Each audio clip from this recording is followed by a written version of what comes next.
Hello! ఈరోజు మనం బీరకాయ తొక్కు పచ్చడి ఎలా చేయాలో చూసేద్దాం.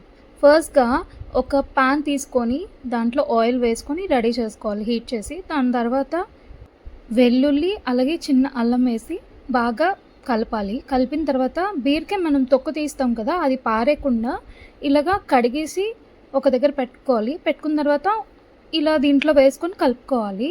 ఈ పచ్చడి ఏంటంటే చాలా ఆరోగ్యానికి చాలా అంటే చాలా మంచిది. ఇప్పుడు మనం మూత పెట్టేసి ఒక 5-10 మినిట్స్ మూత తీయకుండా ఉంచుకొని మగ్గించాలి. సో, ఇప్పుడు ఆల్రెడీ అది వాటరీగా కొంచెం అయింది గాబట్టి, ఇప్పుడు అది చల్లబడాలి. ఒక ప్లేట్‌లోకి తీసేసి చల్లబడనివ్వండి సైడ్‌కి పెట్టేసి. ఇప్పుడు మనం అదే ప్యాన్‌లో ఏంటంటే కొంచెం ఆయిల్ వేసుకోవాలి. ఆయిల్ వేసుకొని దానికి తగ్గట్టు పోపులు మనం రెడీ చేసుకొని ఉంచుకోవాలి సైడ్‌కి. సో, నేనైతే ఈ పోపులు మీకు చూపిస్తున్నాను కదా! ఆ విధంగా పోపులన్నీ వేసేసుకొని ఈ ఎండుమిర్చి, కరివేపాకు వేసేసుకొని బాగా కలిపేసి లైట్‌గా ఇంగువ వేసుకోవాలి. వేసి బాగా కలిపేసి ఒక సైడ్‌కి తీసేసుకొని ఉంచేసుకోవాలి. దాని తర్వాత ఇప్పుడు బీరకాయలు మనం చల్లారాక మిక్సీలో వేసుకోవాలి.